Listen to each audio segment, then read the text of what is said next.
Bienvenidos a esta sesión de escucha que la Fonoteca Nacional de México realiza en colaboración con el programa Ibermemoria Sonora y Audiovisual.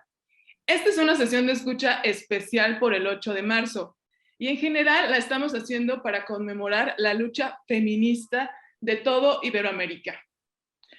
Queremos reconocer a las personas que están luchando por una humanidad más igualitaria y justa, así como también revisar esas asignaturas pendientes que todavía nos falta trabajar y sobre todo también poner el foco en esos grupos vulnerables a los que tenemos que tenderles la mano para ayudarlos y como que jalarles y hacer un círculo virtuoso en el que todos podamos estar mejor. Así que felicidades mujeres, felicidades por esta lucha, porque recuerden que tiemblen y tiemblen y tiemblen los machistas porque América Latina será toda feminista.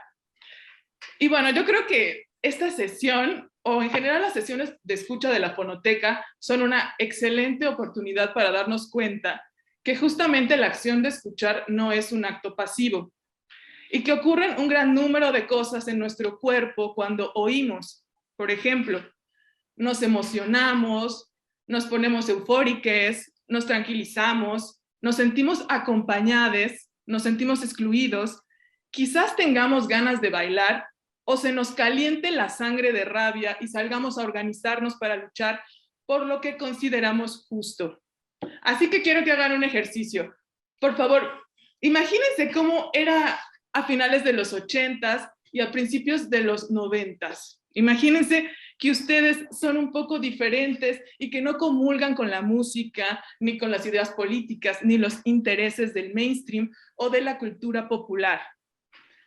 No había redes sociales, entonces, ¿cómo encontrabas a tus pares? ¿Cómo podías hacer un grupo con el que te podías unir y compartir gustos musicales, intereses políticos y hasta escala de valores? ¿Cómo podías encontrar a esas personas con las que querías hacer lo que tú querías hacer para un fin benéfico y para ir ampliando como libertades y, ¿por qué no, también divertirse un montón? Entonces, ¿cómo construías comunidad? Bueno, en Argentina había una señal de frecuencia modulada que en realidad todavía existe. Frecuencia modulada es radio, FM, que lanzaba un sonido que muchas personas atraparon e hicieron suyo. Hoy quiero presentarles a tres colegas. Les digo colegas porque yo creo que la gente que nos dedicamos a conservar el patrimonio cultural, ya sea que tengamos muchas disciplinas o muchas maneras de ser, pues en realidad estamos pues en la misma sintonía, queriendo rescatar la memoria de la humanidad. Entonces, quiero presentarles a estos tres colegas que, entre otras cosas, se dedican a conservar todo lo que se ha dicho en esa estación de radio, que además es comunitaria. Porque, bueno, imagínense, los programas salían al aire y se quedaban guardados, así como muertos, como mudos, para siempre en cassettes, que son estos dispositivos rectangulares con dos orificios donde pasaba una cinta, que después lo metías en grabadoras y sonaba. El caso es que para saber cómo eran esas jóvenes y esos jóvenes de los 90s en Buenos Aires, que con sus gargantas encendidas alzaban la voz para decir algo tan radical como que los hombres y las mujeres somos iguales en dignidad y derechos, es necesario hacer una labor de conservación, catalogación, digitalización y puesta en valor de esos archivos. Así que de alguna manera estos tres personajes que tenemos hoy aquí son los cuidadores de parte de la memoria de la lucha feminista de Iberoamérica. Y se los presento. Tenemos por un lado a Ana Chimenti Riquelme. Ella se desempeña en producción de podcast, fotografía y audiovisual. Es coordinadora de proyectos de comunicación para infancias y es una antropóloga en formación.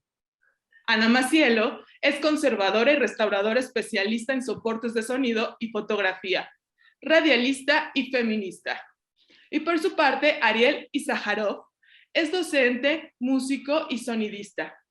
Forma parte del colectivo La Tribu desde 2016. Y justamente quiero preguntarte a ti, Ariel, ¿cómo se formó La Tribu? ¿Cuál es su historia? ¿Y cómo ha ido mutando, o sea, esa concepción de cuándo se gestó a cómo se ven ahora? Bueno, Anaís, antes que nada, muchas gracias por esta presentación y esta invitación a formar parte de estas sesiones de escucha. Y contarte que la tribu nace como una iniciativa de estudiantes de la carrera de Comunicación Social de la Facultad de Ciencias Sociales de la UBA en el año 1989, un poco tratando de poner en práctica todo lo que leían teóricamente en los textos y trabajaban en las clases.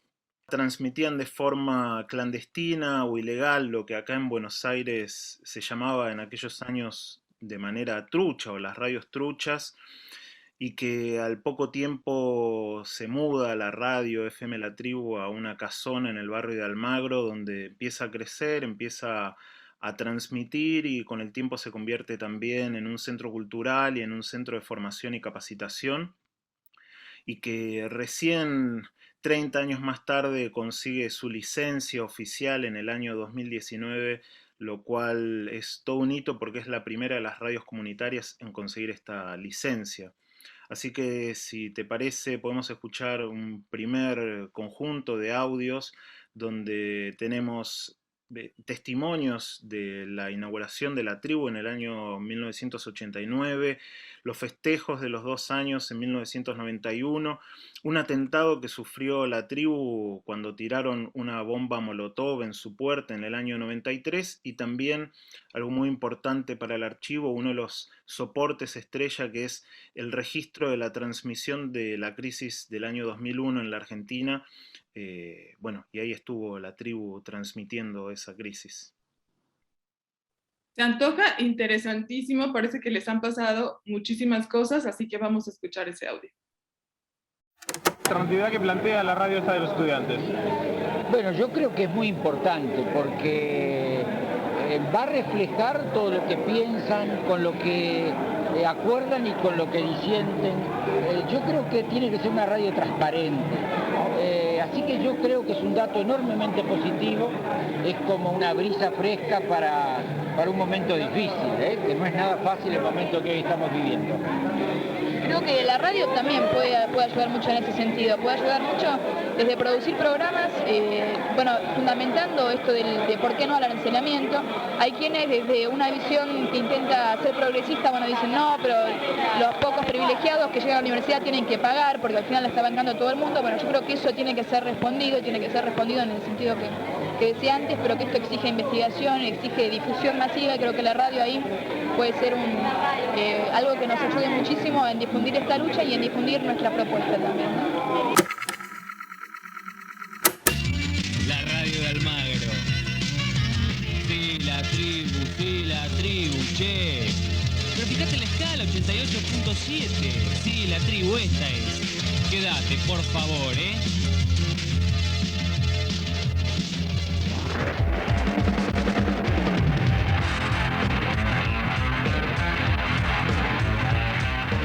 Buenos días, comienza Desayuno Americano por FM La Tribu en el 88.7, hoy en un día muy especial para todos los que trabajamos en esta radio. La radio está cumpliendo 2 años, 2 años que... ustedes se acordarán que en Gascón el vidrio que separa el estudio de la cabina se corría. Había comunicación. En mi época no había vidrio, perdón. Ah, ni siquiera había vidrio. Bueno, ese día, por el vidrio que ya estaba puesto pero que se corría, le pasábamos caramelos a la policía. Nos hicimos re amigos de los dos canas.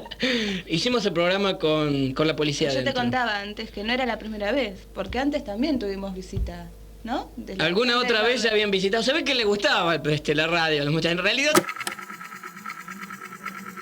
A pesar de que yo soy estudiante de comunicación social y la radio surgió de la facultad, todos los días iba a la facultad y no estaba enterado de que existía una tal FM La Tribu, y me había gustado la publicidad que salía en El Porteño porque decía una radio no colonizada, pero no decía de dónde era. Y yo, que vivo en Olivos, sintonizaba 88.7 y no lo ubicaba. Y bueno, jamás me imaginé que iba a terminar en el estudio de La Tribu. Y aquí estoy, tratando de hacer una radio no colonizada. ingreso a la tribu cuando la radio era un proyecto de la carrera de Ciencias de la Comunicación. Y bueno, poco a poco se fue armando un grupo de gente. Empezamos a trabajar en un departamento chiquito que estaba en Gascón y Sarmiento, a unas cuadras de acá. Y bueno, empezamos a hacer lo que era la tribu, que en un principio tenía dos programas que salían al aire, era toda la programación, y emitíamos durante 4 o 5 horas por día. Cuando empezó la radio éramos muy ingenuos, creo, un montón de cosas no las teníamos previstas. Bueno, para hacer un poco de historia, hoy se cumple una semana ya del atentado, como decíamos, y bueno, una vez que se sufrió el atentado en la madrugada del lunes, se generó una situación de mucho temor, de incertidumbre, y bueno, por unas horas la radio estuvo en un impasse hasta que comenzaron los llamados de la gente, hasta que comenzaron los llamados de los medios, las entrevistas. Y bueno, de alguna manera este programa está parado sobre esa base, está parado sobre los 500 oyentes que nos han llamado, está parado sobre todos los medios que han sacado notas, está parado sobre este repudio y está parado fundamentalmente sobre el tema de la libertad de expresión y sobre el tema de que esta radio crece y sigue han trascendido porque quienes lo llevan a cabo quieren que trasciendan, ¿saben para qué? Para producir el miedo. Si realmente hubieran querido hacer volar esta emisora, pueden poner una bomba de poder suficiente como para hacerla volar. Pero creo que este mecanismo tiende a crear el miedo, tiene como objetivo a que las personas comunes se vayan replegando a sus ámbitos privados, se encierren en sus casas y dejen el ámbito público libre para que quienes quieren llevar a cabo una acción que saben que no tiene consenso, lo puedan concretar. Es decir, es el caso típico del miedo. ¿Cuáles son los mecanismos para defenderse de eso? Nuclearnos, agruparnos a través de los partidos políticos, de las cooperativas, de las mutuales, de las asociaciones. Es decir, nuclearnos porque es natural, es instintivo el tema de tener miedo, no hay que avergonzarse, pero la defensa al miedo no es recluirnos en nuestras propias casas, sino unirnos entre... De que están reprimiendo nuevamente. Hay una persona herida, vamos a ver un segundito. Hay una persona herida que está en este momento del lado de la avenida Rivadavia, es un hombre que está tirado, vamos a ver qué es lo que sucede. Esperamos un segundito que me estoy acercando. Vale. Te escuchamos, tranquilo, vale. Sí, bueno, mira, hay un hombre que está, parece estar muy herido, está acostado, está en una situación muy mal, es lo que se ve, digamos, obviamente no queremos estar preguntando en este momento. Sí. Parece que no da la situación, bueno, es muy complicado trabajar con los gases lacrimógenos, realmente es muy complicado, es una situación impresionante, el hombre tirado. Sí, digamos, está confirmado que hay 3 heridos de bala. Este puede llegar a ser el de la versión que nos llegó a nosotros, que tenemos algún grado de sospecha de que puede llegar a ser verdadero. Por otra parte, mira, y en este momento lo estoy viendo, policías de civil que están dando vueltas por la calle, custodiando, y bajan con las armas reglamentarias en la mano. Hola, ¿cómo estás? Sí, te cuento que estamos acá en Ángel Gallardo y Corrientes, están reunidos los vecinos en una autoconvocación. La idea es que esto se siga haciendo en los días sucesivos. Está dentro de las consignas que se están hablando, es la libertad de los detenidos de hoy, el esclarecimiento de los asesinatos y bueno, ver qué medidas se toma de hoy en adelante. Pues yo creo que bendita ingenuidad, que a veces se confunde con rebeldía y que cuando estamos jóvenes nos hace hacer cosas que pues ya de más grandes luego ni nos atrevemos. Así que yo creo que este es un caso de llevar una tarea de la facultad al máximo nivel. También creo que es bendito el hecho de acordar, pero también el hecho de disentir. Igual bendita la posibilidad de hacerse amigue de un policía y agruparse para vencer el miedo y no callarse. Yo quiero preguntarle a Ana Macielo y a Ana Chimenti qué sienten, qué se les viene a la cabeza cuando escuchan las voces de estas personas que con mucha ilusión opinaron o tomaron el micrófono del estudio antes que ustedes. ¿Se sienten ustedes como parte de un continuum? O bueno, ¿qué es lo que sienten cuando escuchan esto? Bueno, justo hay un libro que es el libro rojo que es como que cuenta, es un compilado que cuenta los primeros 10 años de la tribu, que para nosotros fue un libro muy importante, obviamente en la etapa de investigar el archivo y muchas cosas, o sea que lo usábamos de referencia. Y hay uno de los artículos de ese archivo, de ese libro, perdón, donde juntan a las personas que formaban parte de la tribu en ese momento, es decir, a principios de los 2000, y les preguntan qué ven en el futuro, ¿no? Y como una de las frases que surge de esa reunión es que la ironía de la vida es que se vive para adelante, pero se entiende para atrás. Y creo que lo interesante a veces de este tipo de organizaciones es justamente que a veces pensar a largo plazo es muy difícil, a pesar de que la tribu tiene 30 años ya, digamos, ¿no? Porque todo es el ahora, es la noticia, el ahora, lo que está sucediendo ahora, la cuenta que tenés que pagar hoy, ¿no? O sea, como todas las cosas son más ancladas en el ahora, pero también poder volver sobre esos archivos y escucharlos y escuchar de la inauguración y de muchas cosas que pasaron en la tribu, incluso de la represión en la que hizo la cobertura del 2001, también es entender muchas de las cosas que hoy se vive dentro del colectivo, ¿no? de las que vivimos hoy y de las discusiones que surgen a partir de todas esas cosas también. Sí, en relación también a la historicidad y el momento en que nosotros somos parte de la tribu, que también es bastante reciente, pensando que es una radio que tiene 32 años ya en el aire funcionando, también la posibilidad de ir y volver, ¿no?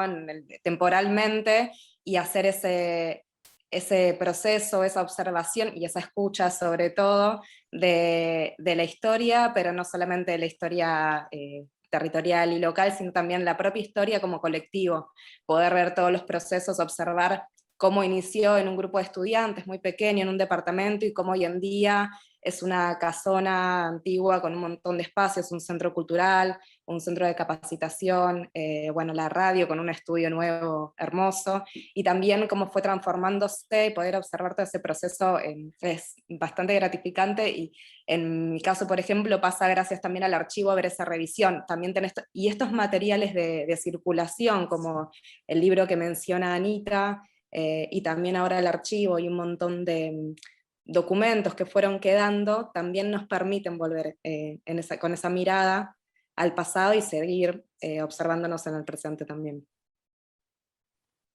Ana Macielo, pues qué bueno que estás diciendo eso de que en las radios se tiende a vivir en el presente, en el hoy, y que no hay tiempo para voltear la mirada hacia el pasado. Entonces esto me hace como preguntarme, ¿cómo comenzó el rescate del archivo? O sea, ¿cuándo se dieron cuenta de que valía la pena conservar, catalogar, digitalizar y poner en valor todo el material que tenían guardado en cassettes? O sea, no, igual y hasta hubo discrepancias, es decir, tal vez había gente a la que le parecía que esto no era importante, o pensaba que era un gasto innecesario, o como dicen, ya lo pasado pisado y hay que tirar para adelante, hacer un ritual para dejar el pasado atrás, lo que sea, pero el punto es como cómo decidieron y dijeron, ¿saben qué? Hay que conservar lo que tenemos guardado de hace más de 10 años.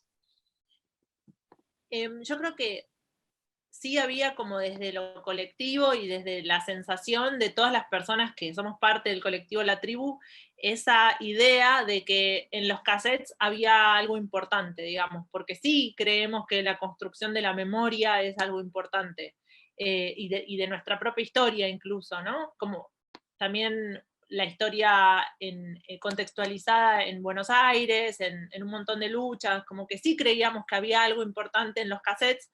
Lo que sucedía era que nunca no era prioritario, digamos, siempre había algo más importante o más urgente que no nos permitía como poder concentrar la fuerza en decir, bueno, a ver qué hay.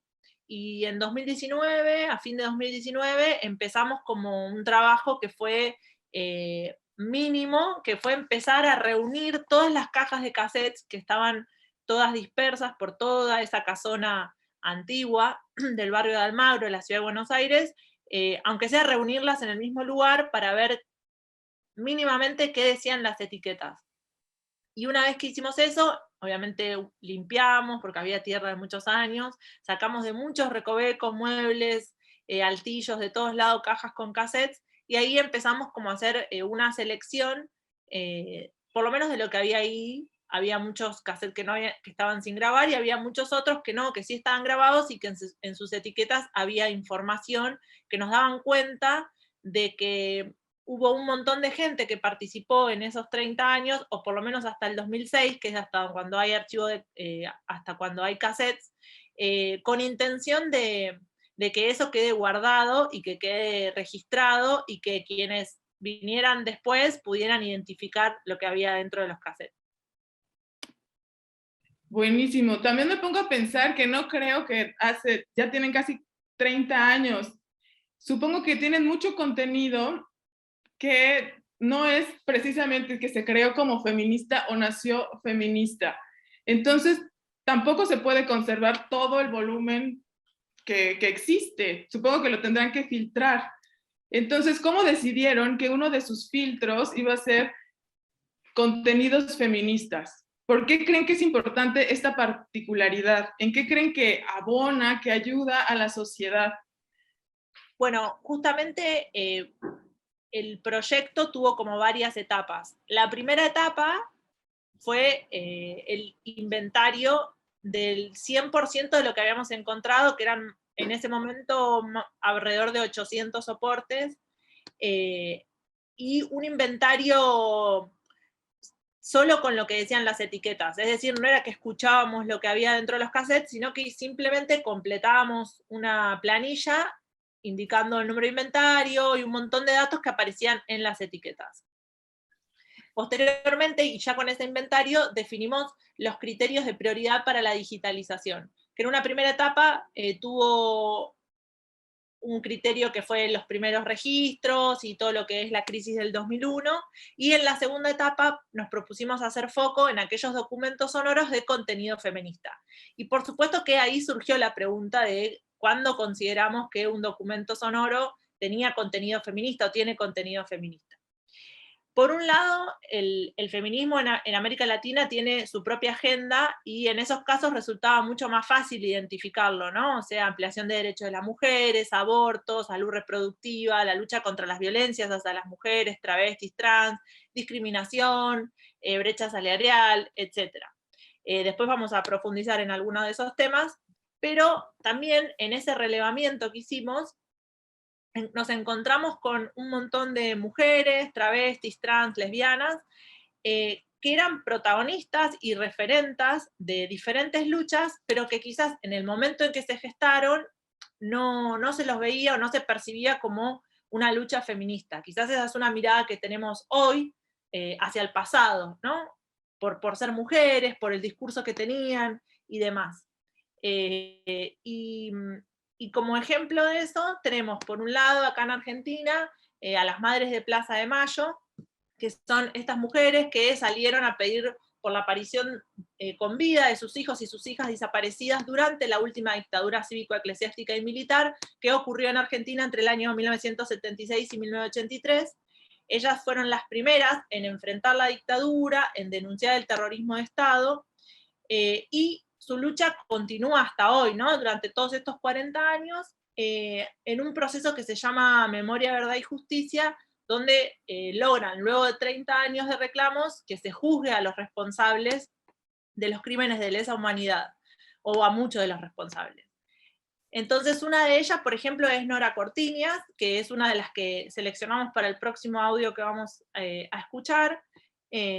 Nora es una madre de Plaza de Mayo, es una referenta absoluta, con una lucidez increíble, y los audios que seleccionamos, uno es del año 1997, del programa Ciudad Banana, el otro es del año 2000, de otro programa que se llamó Vinilo 33. En el primero vamos a escuchar que habla, nos pareció muy pertinente para esta escucha, porque habla sobre, o denuncia la apertura de los archivos de la dictadura, o sea, que el Estado abra los archivos de la dictadura, que es algo que todavía hoy no se logró totalmente, y creo que justamente es pertinente porque es parte de cuando hablamos que los archivos garantizan derechos, ¿no? Seguir reclamando para que se abran esos archivos.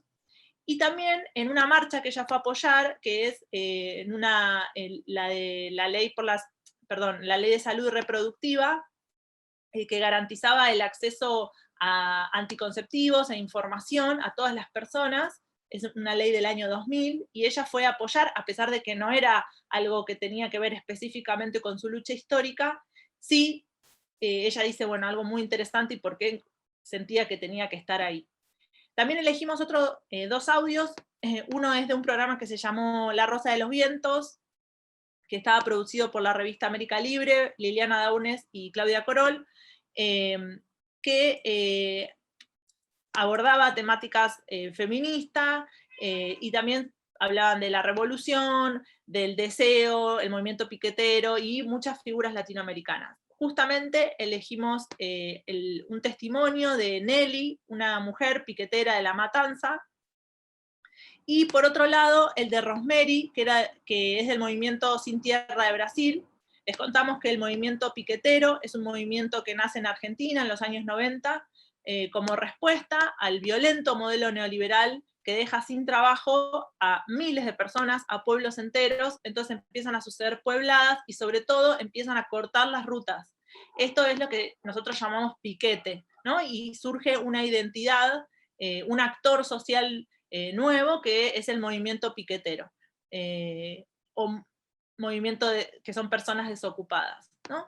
Y por otro lado, el movimiento Los Sin Tierra de Brasil nace de la concentración en manos de pocos de las tierras y la exclusión de los campesinos y las campesinas. Así que si te parece, vamos a escuchar ese audio. Lo que no dudamos de que acá en la Argentina hay documentación. En 2 testimonios que se dieron cuando fue el juicio a la Junta, el caso de Basterra y de Carlos Muñoz, que atestiguaron 2 liberados de campo de concentración, que cuando ellos estaban detenidos, que fueron desaparecidos ellos, y los hacían preparar fichas de la gente que estaba en esos campos de concentración. Por otro lado, nosotros estamos llevando a cabo un grupo de 17 personas, familiares de desaparecidos, que somos de distintos organismos, un juicio al Estado, un juicio no patrimonial, que lo empezamos en el año 89 cuando se dieron los indultos, y en estos años que llevamos adelante el juicio, fuimos detectando de que hay información oculta que no nos han querido dar en esta búsqueda de tantos años. Justamente una de las partes de este juicio que está volcada al tema de los niños desaparecidos, se ha encontrado alguna documentación acá en la Argentina. No, dudas no. Los militares, estos asesinos, tenían un pacto de sangre, un pacto de silencio. Realizaron la represión esta infame de una manera organizada, no era al tuntún, y ellos son muy organizados para estas cosas y lo guardan como táctica para tenerlo, para sus archivos, para su historia, ¿no? Su historia realmente siniestra. Y además ningún campo de concentración, que hubieron más de 365, funcionaba sin recibir órdenes, y las órdenes los militares las dan por escrito. Quiere decir que acá en la Argentina, el Estado argentino hace ocultamiento de información. Entonces quizá esto destape que tengan que dar, obligue a que tengan que dar alguna información. Bueno, yo opino que esta ley es un paso adelante en este país que siempre está en retroceso y parece que tuviéramos leyes medievales, ¿no? Y eso es salud para la población, especialmente para las mujeres y los varones jóvenes, a los que les ocultan las realidades del cuerpo humano y de las decisiones que tienen que tomar en libertad. Queremos que haya libertad realmente y este es un paso adelante. ¿Por qué le parece que hay esta discusión estando en el 2000, cuando es una discusión que tiene más de 200 años? Porque este país está con mucho fascismo y los que han venido acá a la puerta y dicen no, son los fascistas de siempre, son los que apoyaron las dictaduras militares, son todos los que apoyan la tortura, lo mismo a mujeres embarazadas, como pasó en las épocas del terrorismo de Estado. Entonces, bueno, siguen con esa mentalidad, desgraciadamente, ¿no? La desocupación para las familias es muerte porque no hay posibilidad de, ni siquiera ante los mínimos problemas de salud que se van agravando, y se van agravando especialmente por la falta de alimentación, por la falta de... incluso por la falta de vivienda, porque, es decir, cómo se vive, cada vez se va deteriorando más la forma de vida. Así cada vez uno va viendo que las familias viven en ranchitos, en carpitas en algunos casos, porque hombres y mujeres que hasta no hace mucho tenían trabajo, hoy están en la calle y sin ninguna esperanza. Y dentro de esa transformación de la sociedad, supongo mucho tienen que ver las mujeres con su propia lucha de género. ¿Qué tal, Rosemary? A vos te pido que nos hables de eso en especial. Quero saudar, então, os ouvintes, a classe trabalhadora da Argentina, que está em luta contra o sistema, né? Então, bom dia a todos. E para falar das mulheres no MST, no Movimento Sem Terra, está se buscando, né, nunca foi impedido, né, sempre teve espaço para a mulher. Mas a partir de uma discussão maior feita pelo movimento, achamos importante ter o setor, de ter a discussão de gênero, para que a gente se liberte desse vício que trazemos da sociedade capitalista. E uma das formas de libertar é conversar, dialogar, estudar sobre a importância da participação da mulher e do homem na luta. E isso o movimento está discutindo e está buscando e está avançando, né? Estamos criando novas relações a partir daí, de ter a mulher na luta também, na discussão e na participación general do movimiento. Bueno, dentro de las tareas del archivo que nos propusimos, como les contaba, la primera etapa fue la de inventario, que solamente consignábamos las etiquetas, o sea, la información que estaba en las etiquetas. Luego venía la parte de digitalización, que la hicimos en serie con 3 caseteras al mismo tiempo, y finalmente la de catalogación. Entonces sucedía que muchas veces algunos documentos pasaban desapercibidos en el inventario porque las etiquetas no aportaban mayor información, y luego en la digitalización o en la catalogación, que es una escucha mucho más atenta, se detectaban documentos de importancia histórica o política. Este es el caso de el cassette 440, que solo teníamos el nombre del programa, que es La Máscara de la Medusa, que es un programa que salió en el año 1994, y que en la digitalización descubrimos que uno de los lados tenía una entrevista a Kenis de Michelis, una activista travesti, presidenta de Travestis Unidas, una referenta del colectivo LGBT, importantísima. Parte de lo que es parte de lo que van a escuchar en el próximo audio, donde va a estar contando su lucha, y también habla sobre la importancia y la urgencia de una ley de identidad de género en el año 1994, una ley que en Argentina llegaría recién en el año 2011. Es decir, que ahí también encontramos como la historicidad de reclamos históricos de toda esa lucha. La Máscara de la Medusa, como les contaba, fue un programa que se emitió entre el año 94 y 1995, y posteriormente se transformó en otro que se llamaba No te juntes con extraños, que copó las madrugadas de la radio y donde Kenny de Michelis era parte del equipo al aire. Y es también destacable en este punto que en Argentina, hasta el año 97, ser travesti o vestirse con contraria al género que te figura en el documento, era una contravención y era por el motivo por el cual eran acosadas y asediadas todo el tiempo por la policía en la calle, incluso llevadas presas. Entonces, esto nos parecía muy importante, que Kenny pudiera estar al aire, o sea, encontrar documentos donde está ella al aire hablando y siendo parte del equipo de la tribu, incluso en esas circunstancias, ¿no? Y sí, en esa línea también vamos a escuchar parte del audio a Loana Berkins, que también es una referente en el movimiento LGBT, también impulsora activa militante por la Ley de Identidad de Género, que también impulsó la Ley del Derecho a Ser Diferente, que fue sancionada en 2009, después también fue parte del Frente que impulsó la Ley de Identidad de Género que mencionaba Anita hace un momento. Y bueno, fue madrina del programa de parte del que vamos a escuchar, que es Vida, Pasión y Muerte de la Vecina de Enfrente, que sonaba también en la tribu desde 1994, más adelante vamos a volver sobre ese programa. Y bueno, también es una voz muy importante que sonó muchísimo en el aire de la tribu, y bueno, también nos parece importante destacarlo, ya que dentro de la lucha de la identidad de género, del derecho por la identidad, ella además promovía,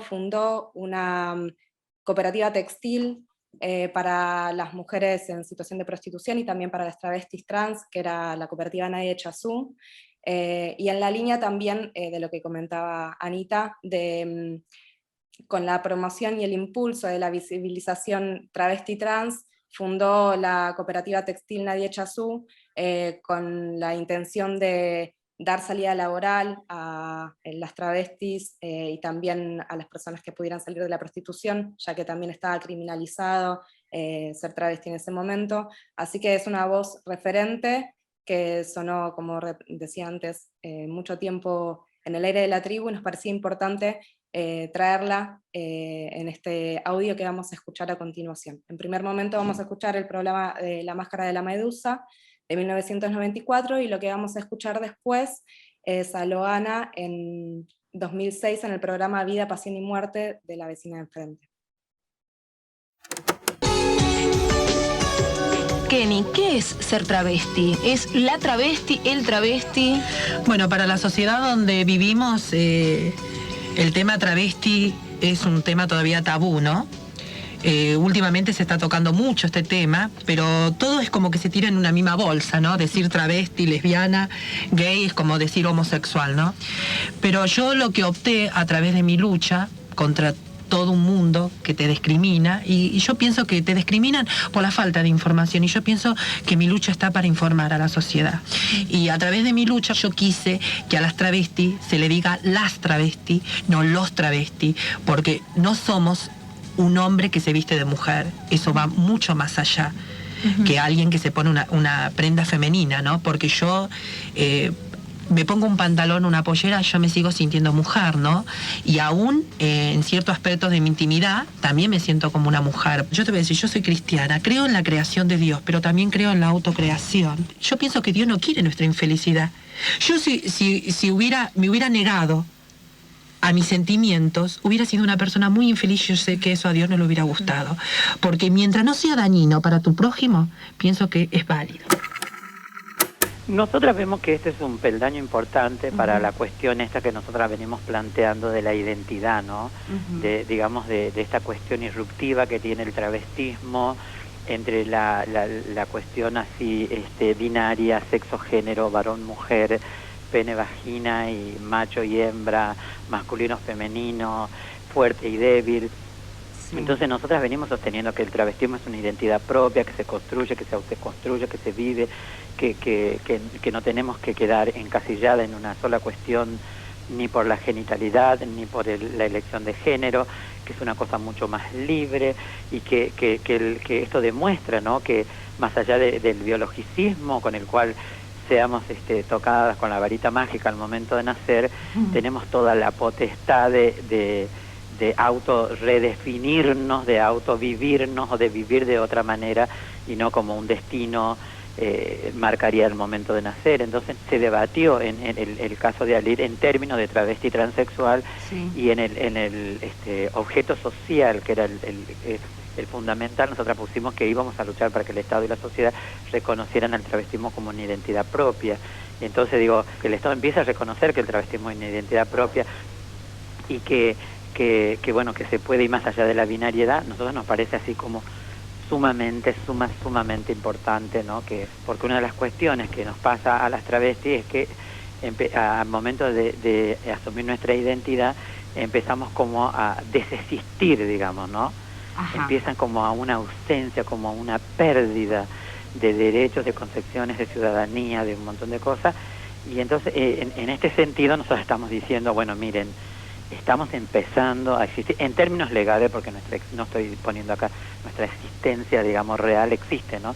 En términos legales, que el Estado empiece a decir, bueno, a ver, acá pasa algo más, acá hay, a la hora de la concesión de derechos, replanteémonos a estos sectores y a tantos sectores más que todavía permanecen subterráneos o invisibles, ¿no?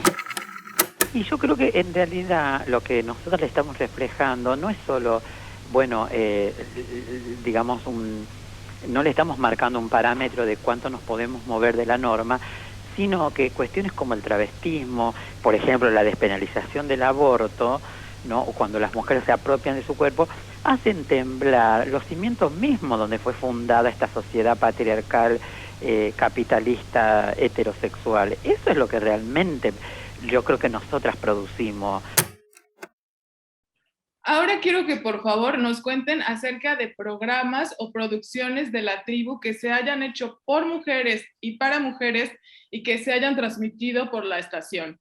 Porque creo que es importante hacer, por ejemplo, programas para físicas nucleares hechos por y para físicas nucleares. Claro que podrán participar personas que no sean expertas en la producción, pero el contenido, el tono, el concepto, la agenda, creo que es importante que esté hecha por mujeres, por personas que hayan experimentado la condición humana de ser mujer. Por ejemplo, un tema que sirve para ilustrar es la violencia obstétrica o cómo amamantar, pues es obvio que las mujeres saben cómo hacerlo mejor. Desde este espacio quiero hacer un reconocimiento a todas las radios comunitarias y públicas y también a sistemas de televisión públicas que han hecho una gran labor educativa. Me refiero sobre todo en derechos sexuales y reproductivos, que se tomaron esa asignatura que muchas veces no recogían los planes de estudio y por su cuenta decidieron darnos esta información y lograron que nuestra educación sexual no proviniera solo del porno. Saludos, diálogos en confianza en México. Y tampoco quiero decir que estos programas tengan la última palabra o sean una educación que debamos de seguir a rajatabla, pero siempre es muy gratificante darnos cuenta de que existen otras maneras de hacerlo. Es muy liberador encontrar espacios donde no ocurre siempre el mismo juicio que aplica la sociedad, en donde se aborda un problema complejo desde varias aristas, justo porque es un problema complejo, porque no es lineal y que precisa de la empatía y el cobijo y la ayuda de las personas, más que de su recriminación. Espacios donde podemos ser conscientes de lo vulnerables y propenses a la muerte que somos, pero aún así elegir la vida, porque nos queremos vivas. Estos lugares donde podemos celebrar y no señalar las diferencias. Un lugar donde podamos construirnos, revisarnos, reagruparnos y movernos hacia estados que nos hagan sentir más plenas y plenos. Así que por favor les pido que nos presenten audios al respecto que nos sirvan para darnos una idea de los programas con contenido feminista que se transmitían en FM La Tribu. Gracias, Anaís. Bueno, en esta línea tenemos gran parte del contenido, del archivo del contenido feminista. En esta parte encontramos mucho material de Vida, Pasión y Muerte de la Vecina de Enfrente, que fue un programa que empezó a producirse en 1993 y sonó hasta 2006, de las cuales del cual fue parte una compañera que actualmente sigue haciendo aire en las mañanas de La Tribu. Y surgía también siendo un programa pionero en dar voz y en tener voz de mujeres y disidencias también, como comentaba antes, Loana Berkins era la madrina del programa, y también comentaban y compartían actualidades y como por ejemplo reflexiones y estadísticas sobre la situación del aborto ya en 1994,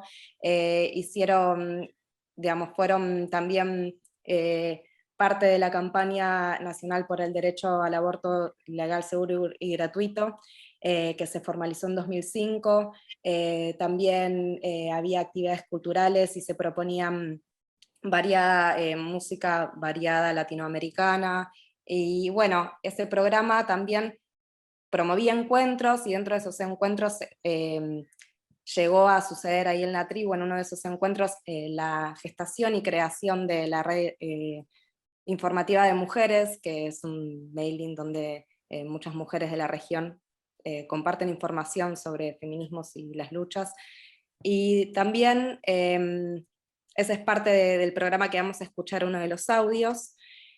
También en el recorte que vamos a escuchar se va a comentar sobre la Ley de Educación Sexual Integral, que va a ser brevemente sancionada en 2006, de la cual siempre se considera del feminismo importante, parte fundante también, como la soberanía o la autonomía de los cuerpos, también surge y parte desde la educación, así que desde las escuelas también hay un abordaje integral, donde se contemplan las autonomías desde la escuela y de la educación, con una perspectiva de género, se pueden abordar en las asignaturas en las escuelas, en los colegios, y bueno, eso es Vida, Pasión y Muerte de la vecina de enfrente.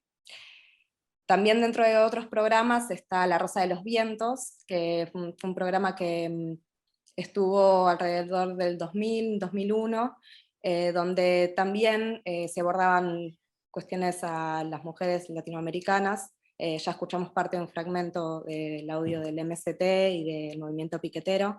Liliana Daunes y Claudia Corol eran las productoras también con la revista América Libre. Y esos eran otro de los programas que pudimos acceder a ellos de manera digital, gracias a también el acercamiento de ese material de las compañeras, que también siguen siendo parte del aire de la tribu. Los audios que vamos a escuchar ahora giran en torno a eso, al aborto, a la gestación, también a la Ley de Educación Sexual Integral y su inminente sanción, y también vamos a escuchar una investigación que se realizó en el 2000 más o menos, que era Elsa Schwarzman, como parte de una compilación de investigación de la atención del aborto, y eso quedó registrado en una entrevista en el programa Vida, Pasión y Muerte de la vecina de enfrente.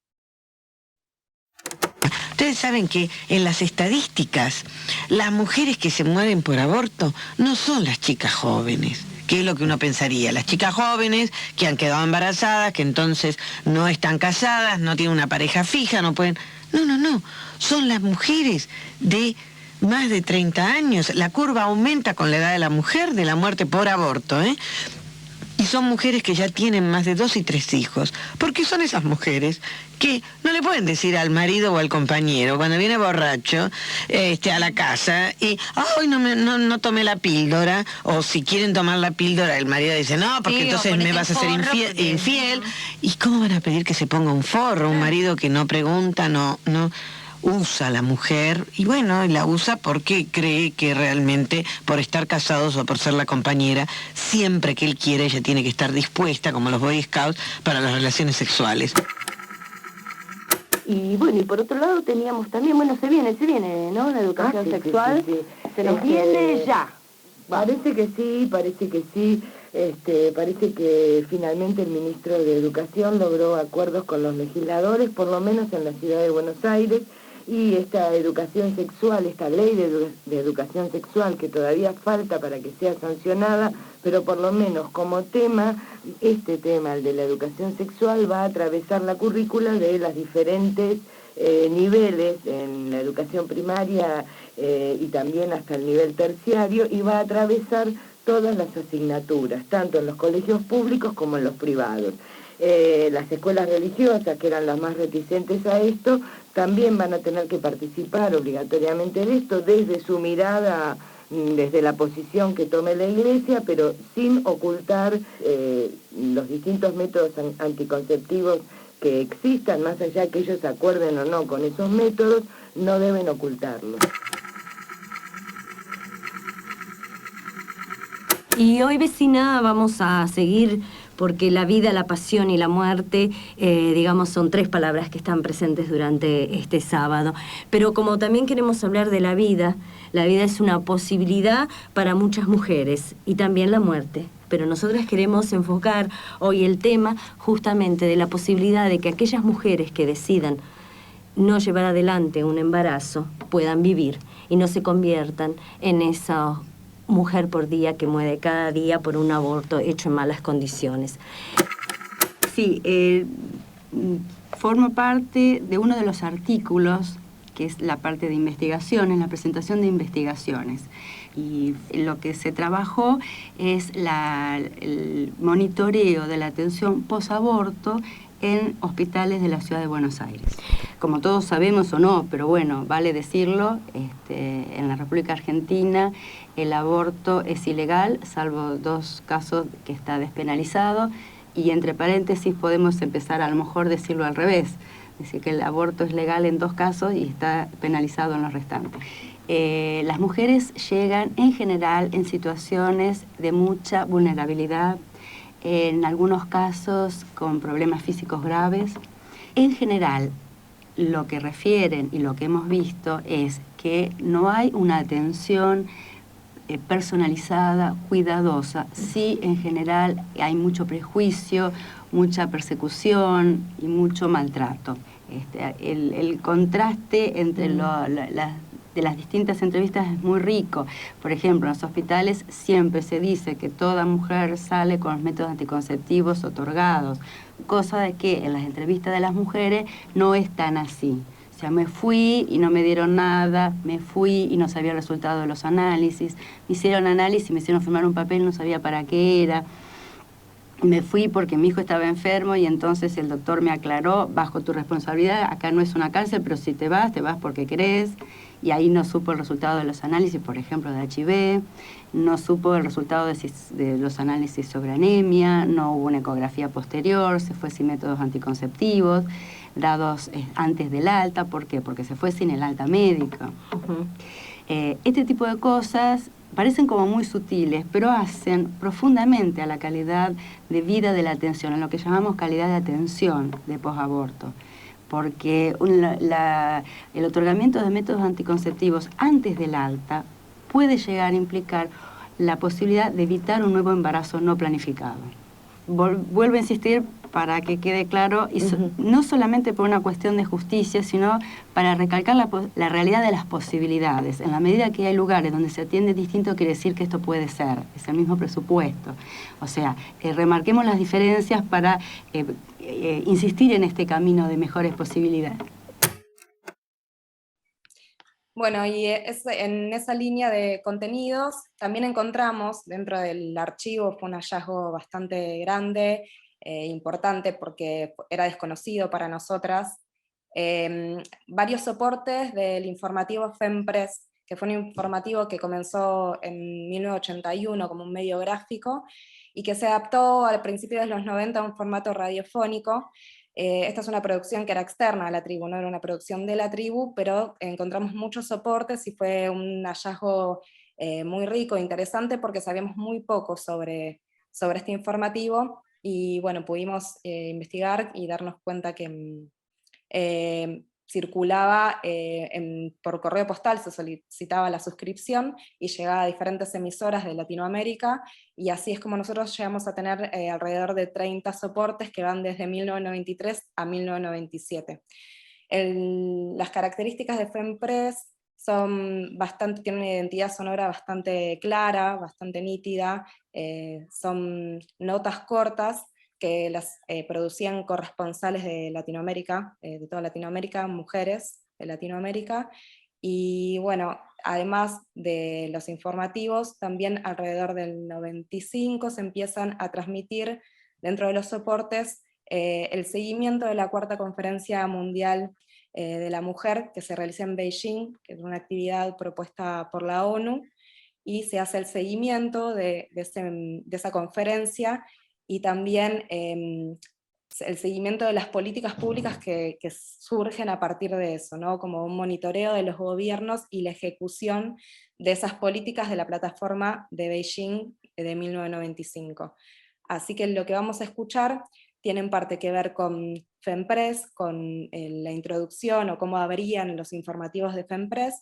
También vamos a escuchar parte de las conclusiones y la cobertura de la Cuarta Conferencia Mundial sobre la Mujer en Beijing, y también dentro de lo que surge de la plataforma es una campaña de AMARC, que es la Asociación de Medios Comunitarios, de Radios Comunitarias. En realidad sería exactamente la Asociación Mundial de Radios Comunitarias, que junto a UNIFEM hicieron varias campañas de desprendimiento de las acciones de la Cuarta Conferencia, esta campaña de comunicación, que en este caso habla de la brecha salarial. Son como pequeñas ficciones o spots para que circulen sobre la brecha salarial, y de estas hay varios otros spots que circularon, pero en este caso elegimos ese para compartir.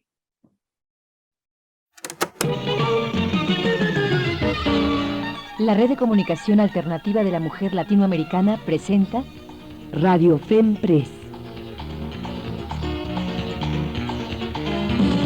Un servicio informativo sobre los avances, conflictos y reflexiones de las mujeres de América Latina.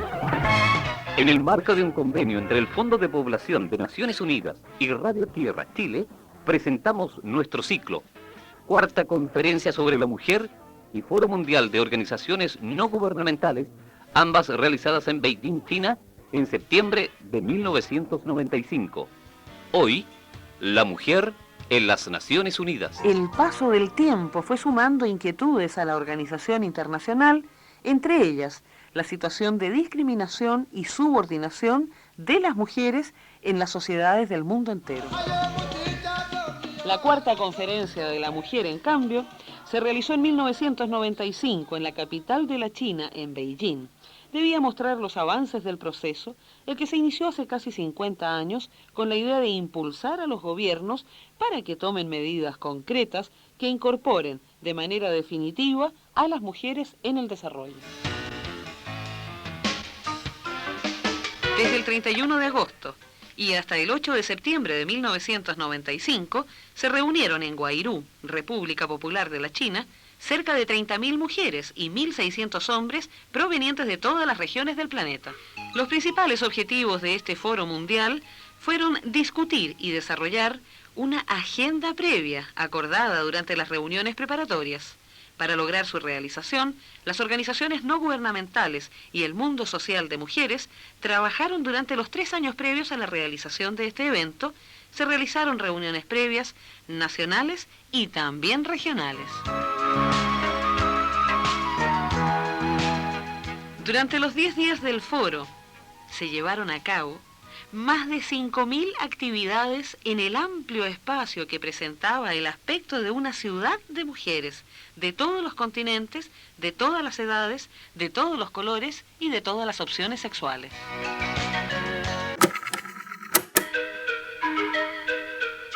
La plataforma de acción, texto que sirvió de base para las discusiones y acuerdos, contiene una visión crítica de las políticas económicas actualmente en vigencia en todos los países en desarrollo. La presentación de los problemas evalúa con mucho rigor la dureza de los programas de ajuste estructural, pero también de manera relevante, el impacto negativo que estos ajustes han tenido en las mujeres.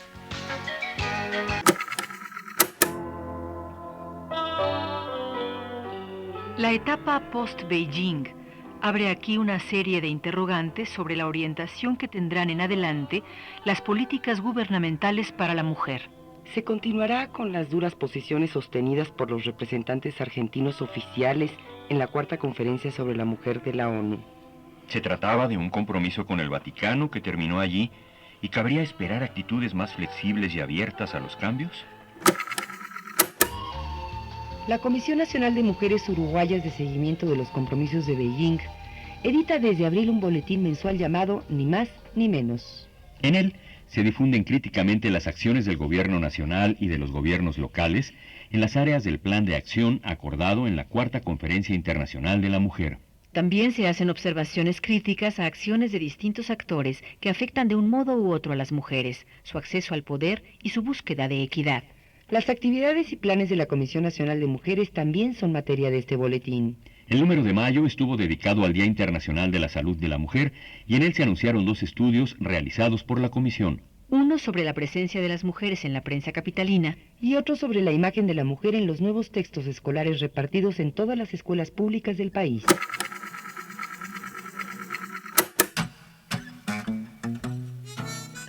Entonces, usted es el señor González. Sí, así es. Usted ha venido por el cargo, ¿no? Sí. Bien, se trata de la contabilidad general de la empresa, mantener los libros al día y los balances mensuales, por supuesto. ¿Y el sueldo, señor gerente? Para empezar, ¿qué tal 800? Entonces usted es la señorita Martínez. Sí, señor. Usted ha venido por el cargo, ¿no? Así es. Bueno, se trata de la contabilidad general de la empresa, mantener los libros al día y los balances mensuales, por supuesto. ¿Y el sueldo, señor gerente? Bueno, para empezar, ¿qué tal 500? Todavía las mujeres ganamos menos, un 40% menos que lo que ganan los hombres por hacer el mismo trabajo. Sin los derechos de las mujeres no hay derechos humanos. Yo quiero comentarles que buena parte del archivo de FM La Tribu ha podido ser conservado gracias a que este colectivo participó en una convocatoria de Ibermemoria Sonora y Audiovisual, que es donde yo trabajo, en donde también participa México a través de Fonoteca Nacional, así que estén pendientes de nuestras convocatorias en donde apoyamos archivos sonoros y audiovisuales. En nuestras convocatorias siempre nos gusta que los proyectos sean como una bola de nieve, pero en un sentido positivo, un aleteo de una mariposa virtuosa. Entonces, lo que queremos es que estos proyectos se puedan replicar y creemos que la mejor manera de hacerlo es compartiendo el know-how, el cómo se hace, porque ¿cómo lo va a hacer usted mismo si no tienen idea de cómo hacerlo? Así que quisiera que nos contaran 2 cosas. Uno, sobre la guía que hicieron, que forma parte de este proyecto que resultó beneficiario de la convocatoria de Ibermemoria. ¿Dónde la podemos encontrar esta guía? ¿Para qué sirve? ¿Ustedes cómo se imaginan que la reciben otras radios comunitarias? Y por otro lado, ¿en dónde podemos escuchar el acervo de FM La Tribu? Bueno, Anaí, como bien decís, esta guía, la que llamamos Grabado en el Aire, es una guía posible, y le decimos guía posible porque cada uno de los pasos que están en la guía fueron los pasos que seguimos nosotros y que está comprobado empíricamente que funcionan para poder hacer todo el proceso de puesta en valor de este archivo. La guía está en la página web de FM La Tribu, específicamente en el botón que dice Archivo Sonoro. Ahí está para descarga gratuita para cualquier persona que la quiere consultar, y que va a encontrar ahí no solamente la parte teórica, sino también la parte práctica y sobre todo los obstáculos que nos encontramos y las soluciones que fuimos también encontrando a esos problemas. Bueno, y para poder acceder a todo este material, a todos estos documentos sonoros, nos preguntamos en su momento, bueno, cuál era la forma más accesible para que cualquier persona, desde una computadora o desde cualquier dispositivo, pudiera acceder. Y llegamos a la conclusión de que el sitio archive.org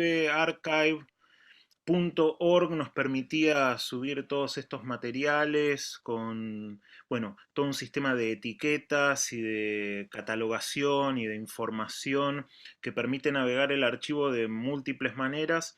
Está todo ahí disponible para el acceso de cualquier persona. Por ejemplo, se puede filtrar a partir de la palabra feminismos, y ahí aparecen, en este caso, 130 archivos, 130 soportes que tienen que ver con esta temática. Los subimos en calidad de MP3 baja, y también ofrecemos que si alguien necesita alguno de estos materiales en alta calidad de audio, o por lo menos en formato WAV, nos puede escribir. Arriba de todo está la información para escribirnos.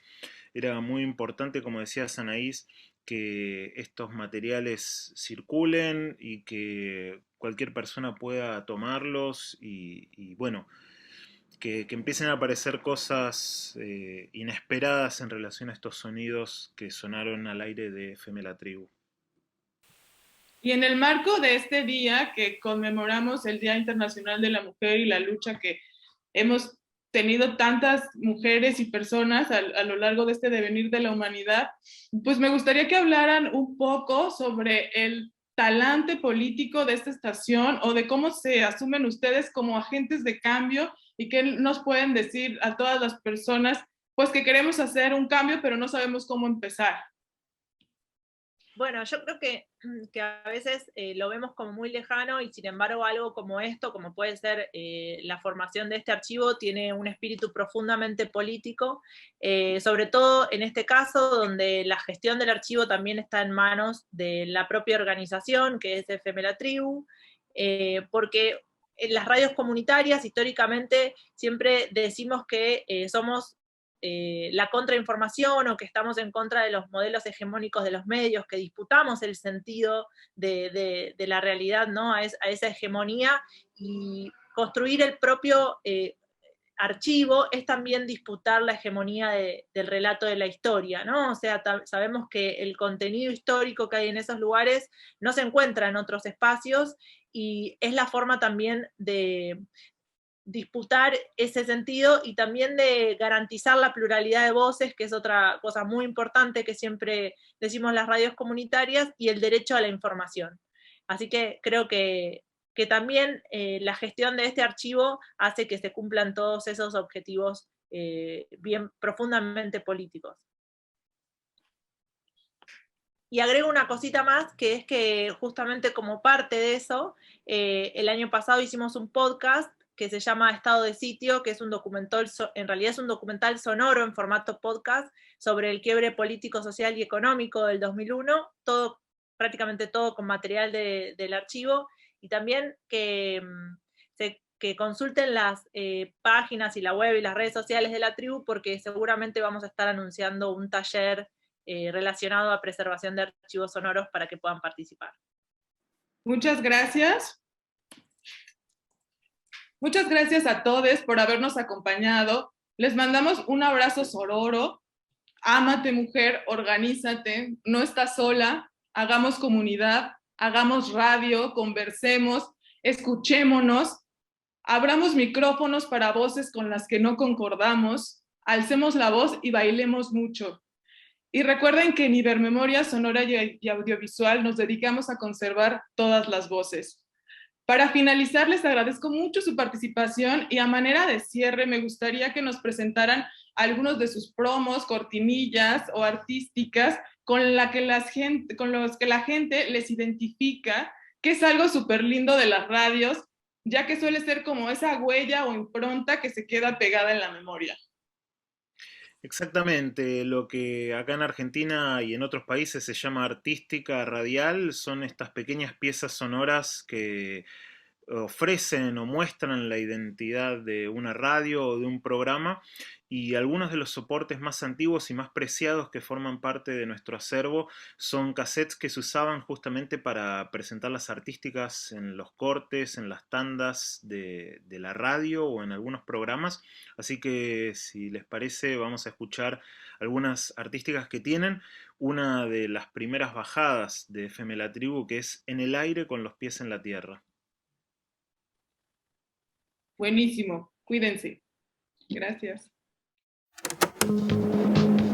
La única manera de estar en el aire con los pies en la tierra, hacerse de abajo.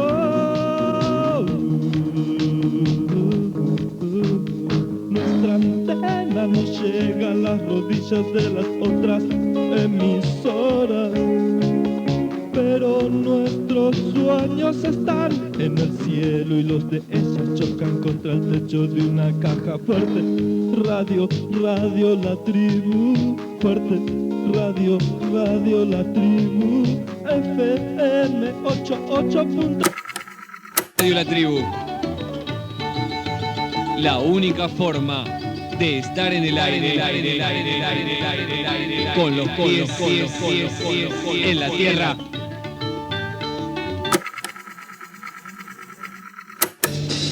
Radio La Tribu. Algo más que señales de humo.